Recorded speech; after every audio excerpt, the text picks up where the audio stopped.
नमस्कार। अभी अब तक आप देख रहे हैं और आपके साथ मैं हूं पुनीत। चलिए खबरों की शुरुआत करेंगे और सबसे पहले बात करेंगे आज की दिन भर की सबसे बड़ी खबर की।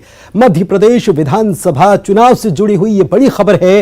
बीजेपी की तरफ से उम्मीदवारों की आज पहली सूची जारी कर दी गई। मध्य प्रदेश के 39 सीटों के लिए यह लिस्ट जारी की गई है और इस लिस्ट में सुमावली से एदल सिंह कंसाना को पार्टी ने टिकट दिया है। गोहद से लाल सिंह आर्य उम्मीदवार बनाए गए हैं। ये लिस्ट कुछ इस प्रकार से है कि पिछोर से प्रीतम सिंह लोधी जो पार्टी से बाहर भी हुए थे, फिर पार्टी में उनकी एंट्री भी हो गई और अब पार्टी ने उन्हें पिछोर से फिर से टिकट दे दिया है। पथरिया जहां से विधायक हैं रामबाई बसपा से हैं और वहां से टिकट मिला है लखन पटेल को, पार्टी ने उम्मीदवार बनाया है। वहीं भोपाल उत्तर से बात की जाए तो मेयर जो रह चुके हैं आलोक शर्मा भोपाल के, उनको पार्टी ने प्रत्याशी बनाया है। वहीं भोपाल मध्य से ध्रुव नारायण सिंह को उम्मीदवार बनाया गया है। अलीराजपुर की बात करें तो यहां पर नागर सिंह चौहान को टिकट दिया गया है और ऐसे करके कुल 39 उम्मीदवार हैं। लांजी से राजकुमार कराए, गरघाट से कमल बरसकोले, मुल्ताई से चंद्रशेखर देशमुख, भैंसदेही से महेंद्र सिंह चौहान। ये लिस्ट आप देख पा रहे हैं। राजकुमार मेव को महेश्वर से दिया गया है टिकट, कसरावत से आत्माराम पटेल। और ये वो सीटें हैं, 39 सीटें जो हैं ये वो सीटें हैं जो बीजेपी की आकांक्षी विधानसभा हैं। आकांक्षी यानी कि बीजेपी इनको बीते 2 बार से 1 बार से जीत नहीं पाई है और ये मुश्किल सीटें हैं और इनको जीतने के लिए बीजेपी ने ये लिस्ट पहले ही जारी कर दी है और अभी तो चुनाव की तारीखों का ऐलान भी नहीं हुआ। ये पहली बार हुआ है जब बीजेपी ने ऐसे उम्मीदवारों की लिस्ट जारी की है और इसके पीछे बीजेपी की तरफ से भी ये कहा जा रहा है कि हमने ये लिस्ट इसलिए जारी की गई है हमारी तरफ से ताकि ये जो प्रत्याशी बनाए गए हैं इनको काम करने का मौका मिल सके। राव की बात करें, पूर्व मंत्री रह चुके हैं जीतू पटवारी, उनके खिलाफ मधु वर्मा, एक बार फिर से मैदान में मधु वर्मा को उतारा गया है। तराना में ताराचंद को टिकट दिया गया है। मुल्ताई की बात करें तो चंद्रशेखर देशमुख को पार्टी ने उम्मीदवार बनाया है। गोहद से लाल सिंह आर्य को टिकट दिया गया है। पिछोर से प्रीतम लोधी उम्मीदवार बनाए गए हैं। छतरपुर से ललिता यादव को टिकट दिया गया है। ऐसे करके कुल 39 उम्मीदवार पार्टी ने घोषित आज कर दिए हैं। पहली लिस्ट जारी की गई। मध्य प्रदेश विधानसभा चुनाव के लिए भी लिस्ट जारी हो चुकी है। छत्तीसगढ़ के लिए भी लिस्ट जारी हो चुकी है और आज जो ये लिस्ट जारी हुई है इस पर सीएम शिवराज सिंह चौहान ने पहली लिस्ट में शामिल उम्मीदवारों को शुभकामनाएं दी हैं। उन्होंने ट्वीट किया है और उन्होंने शुभकामनाएं दी है। मुख्यमंत्री शिवराज सिंह चौहान ने इसको लेकर एक्स किया है क्योंकि ट्विटर का नाम अब बदल गया है, तो उन्होंने ट्वीट करते हुए लिखा है कि मध्य प्रदेश आगामी विधानसभा चुनाव के लिए भारतीय जनता पार्टी केंद्रीय चुनाव समिति के द्वारा घोषित उम्मीदवारों को हार्दिक बधाई।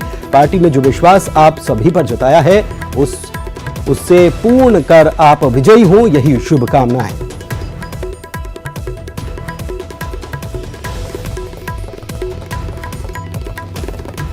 और वहीं मध्य प्रदेश में बीजेपी उम्मीदवारों की जो लिस्ट पहली जारी हुई है इस पर बीजेपी के प्रदेश अध्यक्ष वीडी शर्मा ने बयान दिया है और कहा है कि 2023 के चुनाव के लिए बीजेपी चुनाव समिति की कल बैठक हुई थी। प्रधानमंत्री नरेंद्र मोदी, जेपी नड्डा के नेतृत्व में यह बैठक हुई और इसके बाद 39 प्रत्याशी आज घोषित किए गए। वे सभी को बधाई दे रहे हैं। पीएम मोदी, गृह मंत्री अमित शाह जेपी नड्डा का धन्यवाद देते हैं और आज से सभी कार्यकर्ता मैदान में जुट जाएं और प्रचंड बहुमत के साथ बीजेपी चुनाव जीतेगी, उन्होंने ये दावा किया है। आने वाले 2023 के चुनाव में विजय का परचम तो फहराएंगे ही। विजय के साथ माननीय प्रधानमंत्री जी के संकल्प कि 2023 के अंदर 2023 की विजय के साथ 2047 का माननीय प्रधानमंत्री जी का वो भारत जो दुनिया के अंदर सिरमौर बनकर के खड़ा होगा, इस संकल्प को पूरा करने में इन सारे लोगों की महत्वपूर्ण भूमिका होगी। ऐसे विजय पताका के फहराने के प्रति संकल्पित कार्यकर्ता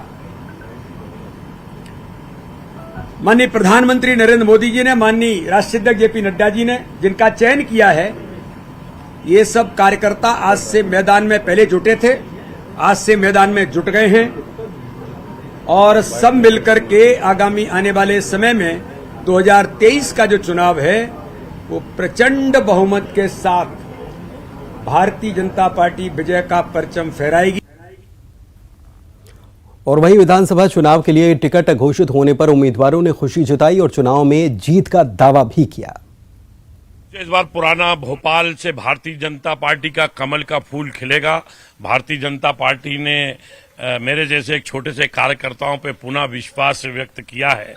मुझे पुराने भोपाल की उत्तर विधानसभा सीट से भारतीय जनता पार्टी का प्रत्याशी बनाया है। हम सभी कार्यकर्ता पुराने भोपाल की जनता के साथ में ये चुनाव को लड़ेंगे। मैं आपको एक बात बताऊं कि ये हम और हमारे कार्यकर्ता हम डेली काम करते थे, तो तैयारी तो हमारी पूरी है।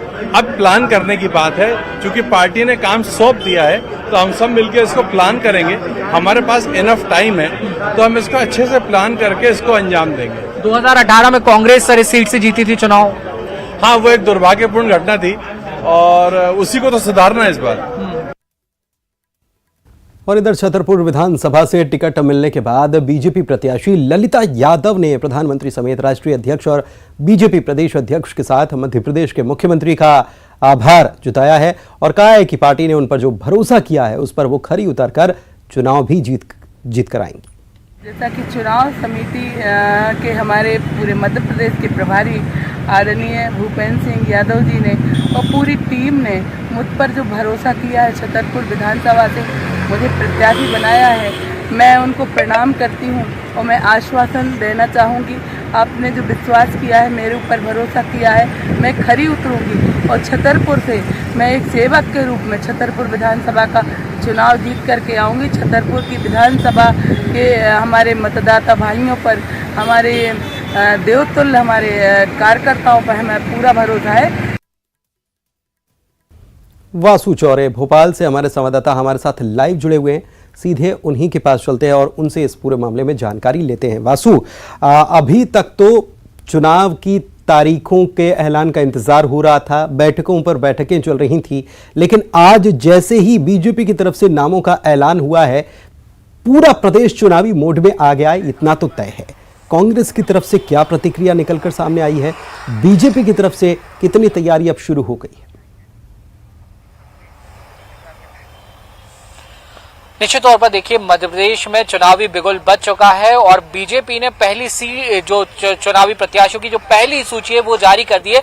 गौर करने वाली बात यह है यहाँ पर कि करीब चुनाव से 100 दिन पहले, 3 महीने पहले ही जो विधानसभा के प्रत्याशी हैं उनकी सूची जारी कर दी है और ज्यादातर ये वो सीटें हैं जहां पर बीजेपी को पिछले चुनावों में हार का सामना करना पड़ा था। तो कहीं ना कहीं बीजेपी का फोकस यही है कि पहले थोड़ा सा मार्जिन लिया जाए, जो प्रत्याशी है उनको काम करने का ज्यादा मौका मिले। अगर आप सीटों पर नजर डालें तो भोपाल उत्तर सीट की अगर आप बात करें तो 6 बार से बीजेपी यहां पर नहीं जीत पाई है। 6 बार से कांग्रेस के आरिफ अकील यहां पर उम्मीदवार रहे हैं। आलोक शर्मा जो बीजेपी के प्रदेश उपाध्यक्ष हैं उनको यहां से बीजेपी ने मौका दिया है और ये पहले भी हालांकि इस सीट से चुनाव लड़ चुके हैं लेकिन हार का सामना करना पड़ा था। भोपाल मध्य में आ जाइए, ध्रुव नारायण सिंह 2008 से 13 तक यहीं से विधायक रहे थे, एक बार फिर से बीजेपी ने उन्हें चुनावी मैदान में उतारा है। इसके अलावा लाल सिंह आर्य जो सरकार में मंत्री भी रह चुके हैं लेकिन पिछला चुनाव हार गए तो उन्हें एक बार फिर से मौका दिया गया है। ध्रुव जो ओम प्रकाश धुर्वे हैं उन्हें बीजेपी ने चुनावी मैदान में उतारा है। तो ये जो बड़े नाम है वो निकलकर सामने आए जिन्हें बीजेपी ने चुनावी मैदान में उतारकर कहीं ना कहीं ये कोशिश की है कि कांग्रेस को टफ फाइट इन सीट पर दी जाए और बीजेपी लगातार ये दावा कर रही है कि हमने चुनावी प्रत्याशियों की सूची जारी करने में बाजी मार ली और इसी तरह हम चुनाव में भी लगातार बढ़त बनाकर रखेंगे। हालांकि देखिए, कांग्रेस इस पूरे मामले को लेकर ये कह रही है कि बीजेपी लगातार इस पूरे चुनाव कांग्रेस का जो कैंपेन चल रहा है उससे घबराई हुई है और जो जनता का रुख निकलकर सामने आ रहा है उससे बीजेपी घबराई हुई है। इसलिए ये तमाम जो पूरे बीजेपी की ओर से कोशिशें हैं वो की जा रही हैं लेकिन इससे बहुत ज्यादा फर्क नहीं पड़ेगा और चुनाव में जीत कांग्रेस की ही होगी। जी ठीक है वासु, एक चीज और आपसे समझना चाहेंगे, हालांकि ये बहुत जल्द वाला मामला है क्योंकि आज लिस्ट जारी हुई है, लेकिन एक ही सीट के लिए कई सारे दावेदार होते हैं। भले ही बीजेपी ये कहे कि हमारी पार्टी एक परिवार है और हम सब कार्यकर्ता हैं, लेकिन दावेदार कई होते हैं और चूंकि इस बार टिकट बहुत पहले जारी कर दिए गए हैं तो जो पिछड़ गए हैं, क्या उनकी नाराजगी भरी बातें क्या कुछ सामने आ रही हैं?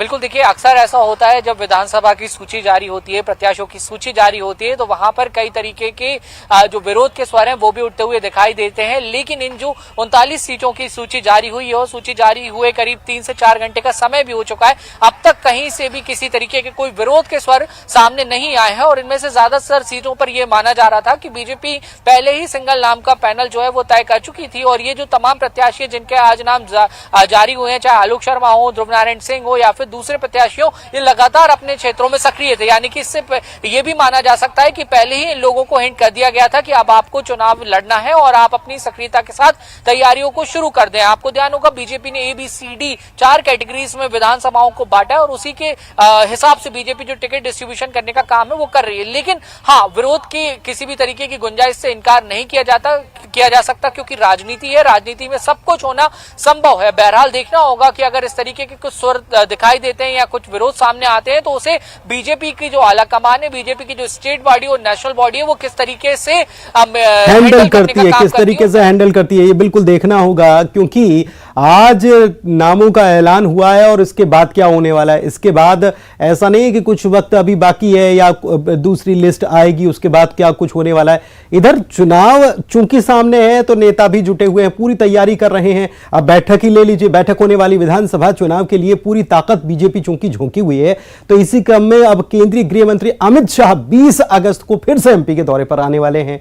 तो ऐसे में अगर नाराजगी होगी तो अमित शाह उसको भी दूर करने के लिए आ ही रहे हैं। अमित शाह भोपाल में MP में विकास कार्यों की रिपोर्ट कार्ड मीडिया के सामने भी रखने वाले हैं। इस बात की जानकारी बीजेपी के प्रदेश अध्यक्ष दे रहे हैं। 20 अगस्त को अमित शाह ग्वालियर भी जाएंगे। प्रदेश की बीजेपी की जो कार्य समिति है इसकी बैठक यहां पर होने वाली है। इसमें मध्य प्रदेश बीजेपी के तमाम दिग्गज मौजूद रहने वाले हैं और खास तौर पर ग्वालियर चंबल को फोकस में रखा गया है, इसीलिए यह बैठक भी वहीं पर होने जाएगी।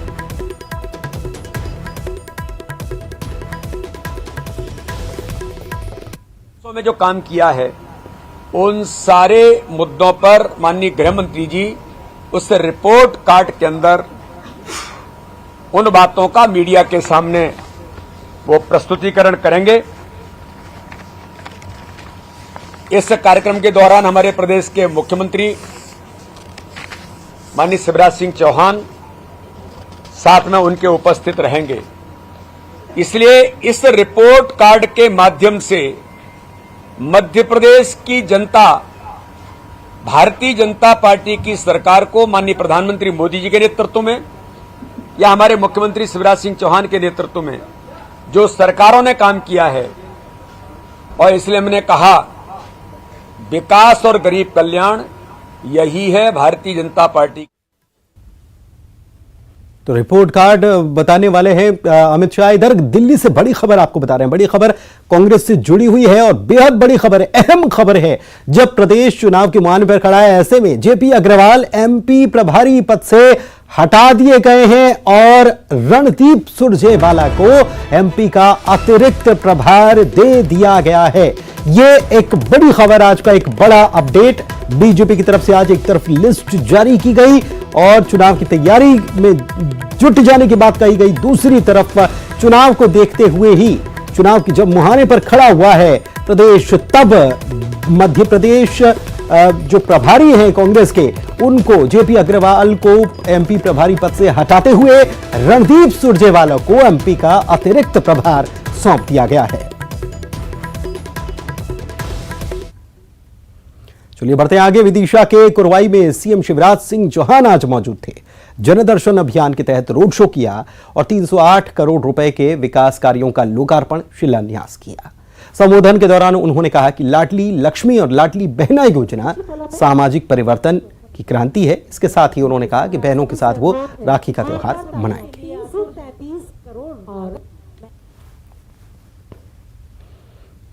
और आइए अब देखते हैं 25 सेकंड में खबरें। मध्य प्रदेश में बीजेपी ने जारी की उम्मीदवारों की पहली सूची। MP